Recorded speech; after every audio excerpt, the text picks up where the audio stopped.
Well, if you don't think that it's difficult being a black Hasidic Jew, look at my chair. I'm surprised I haven't started chomping on it as well. Nonetheless, Shadel Batsheva, this video is for you. This is temporarily my office or my den. I did buy a brand new bedroom set for you, and it's my hope that it's someday, sometime, somewhere, somehow, I will be seeing you. I haven't seen you since I think around 2018. I have a video of it when you were leaving with Ema and with the yellow cab.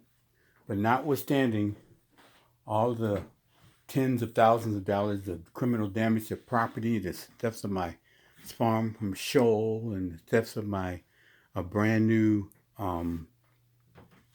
Talit Gadols, I'm still here. However, given the fact that I have that RICO, that multi-million-dollar RICO operation that I stumbled upon and that we reported to the FBI, I'm armed, given the implications and the ramifications of what all that means and what subsequently happened to us as it relates to having reported it. Again, my life stopped in 2019, but it appears that Hashem is forcing me to live, so kicking and screaming, I guess that's what I'm doing. My room has changed.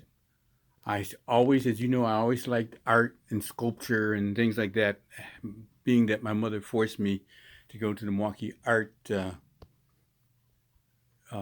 Museum and Center since I was 9. All of these pictures here are originals and or signed lithographs. So Jess Bernstein is probably laughing, thinking that this room's a little feminine. He would probably prefer that I have like a rifle rack going across here, or a shotgun or something. But nonetheless, I'm still nonetheless lethal. But this room looks more like what I prefer. For instance, these flowers in this picture, which may not show up as well. I don't know if I want to go all the way over there, but they may not show up as well. But these, I then found this, which matches those flowers in there. So I don't know. This room seems very warm to me, and with my trusty, dusty refrigerator with all the goodies in it. And maybe one day in life I'll get a chance to set up your room. Wait till you see the bed and bedding that I have for you. Nonetheless, I was helped along by Jess Bernstein and his daughters, Heavy and Honey. If not for them, the place would look very much the same. I had actually put almost everything in boxes because I'm suffering from dissociative amnesia, complex PTSD, and spontaneous grieving, which means I miss you all the time, every day. But nonetheless, I work for Hashem, so it goes the way he wants it to go. And there's no requirement that I agree with him. I think this room looks probably very much the way you remember it being, but I'm recording it anyway. So there will be a time when we will need your recollection refreshed. And so we'll juxtapose what it looks like now and what it looked like then. All those thousands of dollars, tens of thousands of dollars of things that were damaged were recorded. I even recorded the third of the household that Ema lost in the storage facility. Those things were recorded in the house as well as in the storage facility, so I can demonstrate that they existed, and of course they disappeared.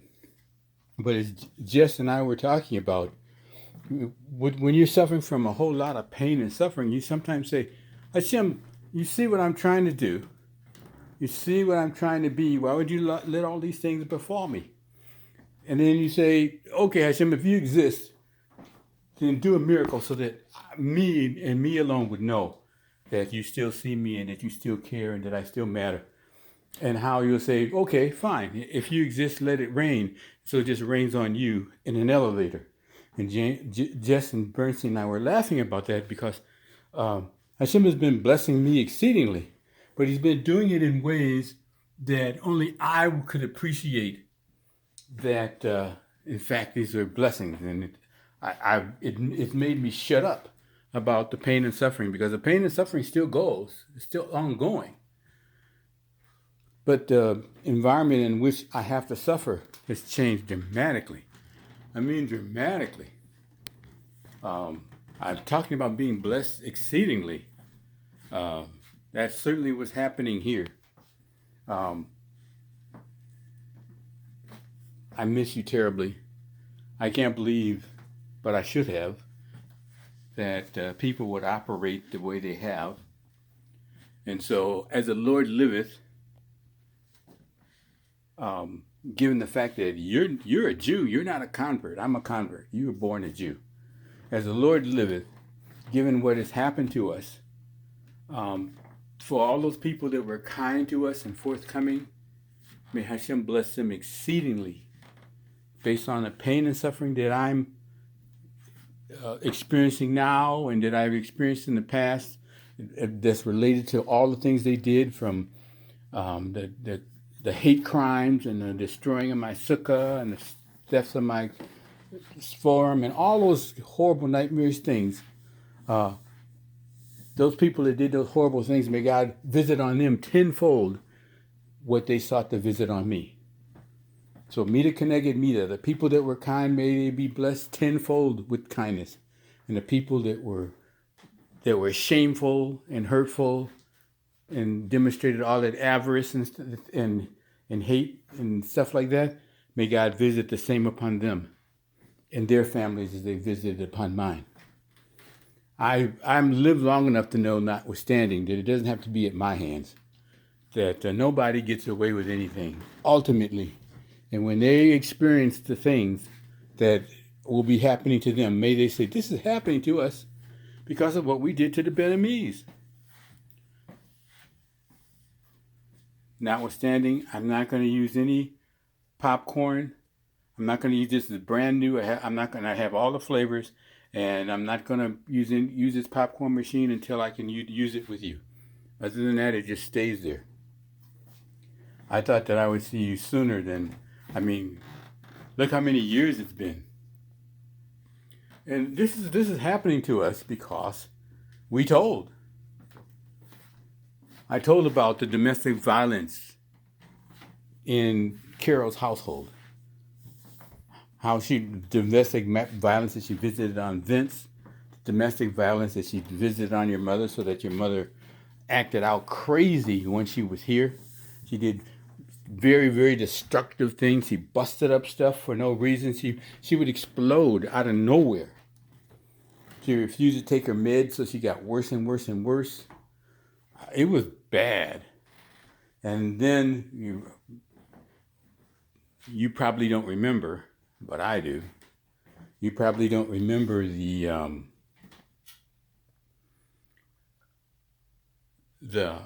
time when we had all that raw sewage coming out of all of the pipes for months, and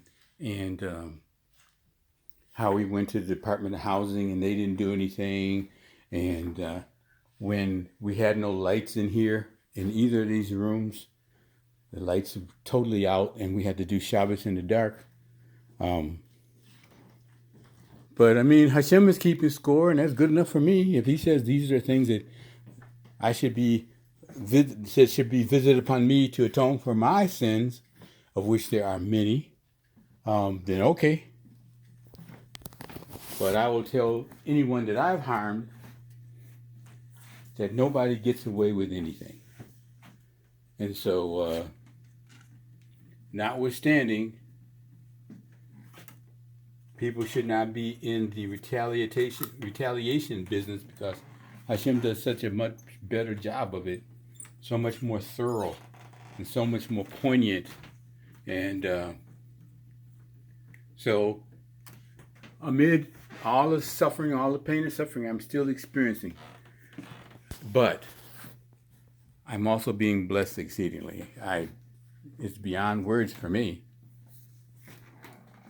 I just thought I was just going to do teshuva and study Torah and all of that. I didn't realize that there was going to be all of this physical pain and suffering involved. But okay, all right.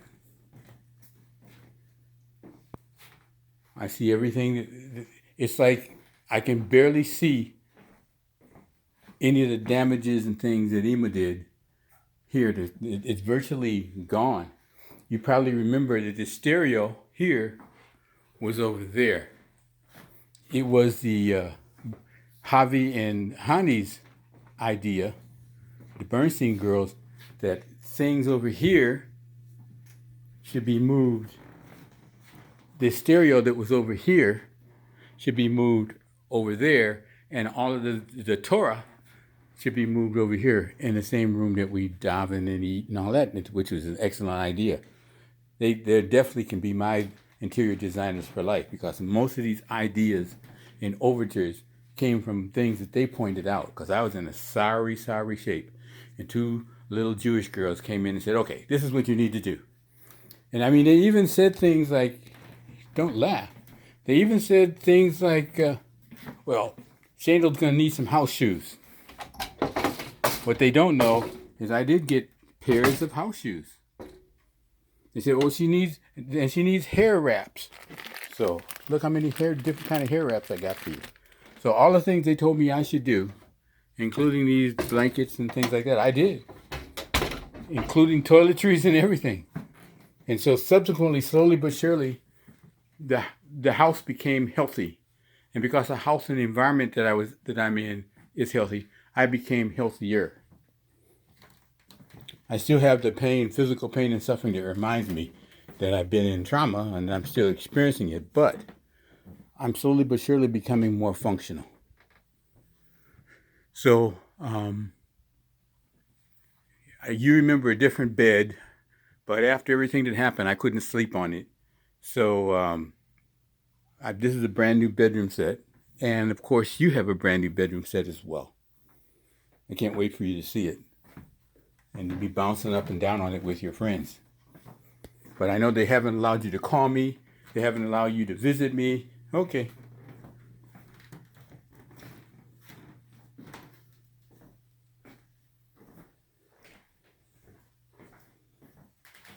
I'm on Hashem's clock, not mine.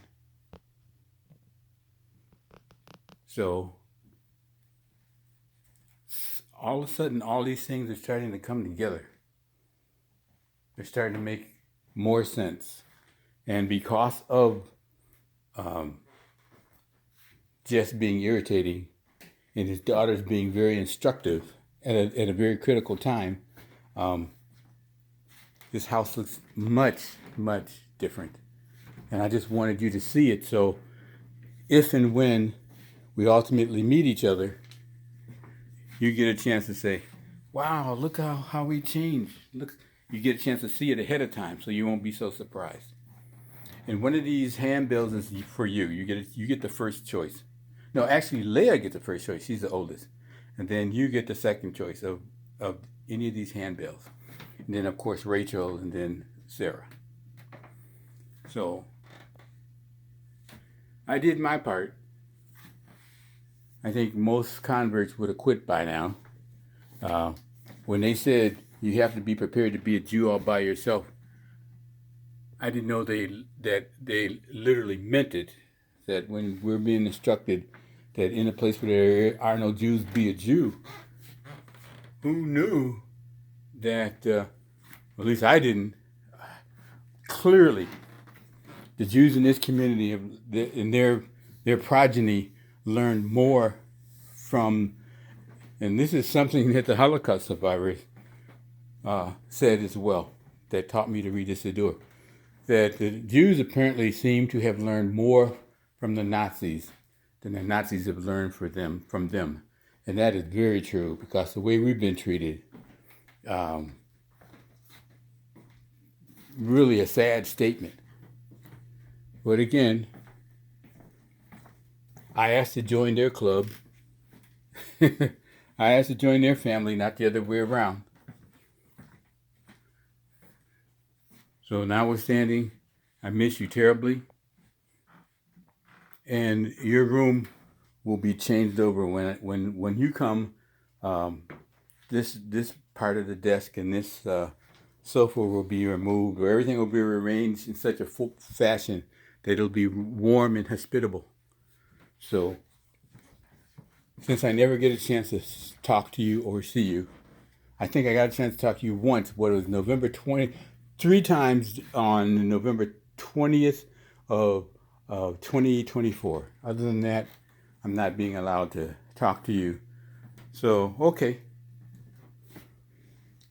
This RICO stuff goes way up the food chain. They did not want, as my Rebbetzin said, who's going to marry her? Yeah, they did not want to establish black Hasidic Jews in this show.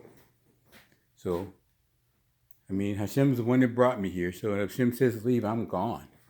But until that time, I'm going to make the best of it, which I hadn't been doing because I was sulking and drenched in sorrow and all of that. But now with almost a vengeance, I want to thrive. For all those people that tried to harm me and hurt us, I want to thrive. And Hashem is allowing it to happen. Matter of fact, He's blessing me exceedingly for my attempts. So I keep the Torah, and I'm Shomer Shabbos and all that stuff. But I have a greater appreciation for what it means to be a Hasidic Jew, and some of those things aren't flattering. Though, from an idealistic and philosophical standpoint, it's incredible. Absolutely incredible. And so is Torah.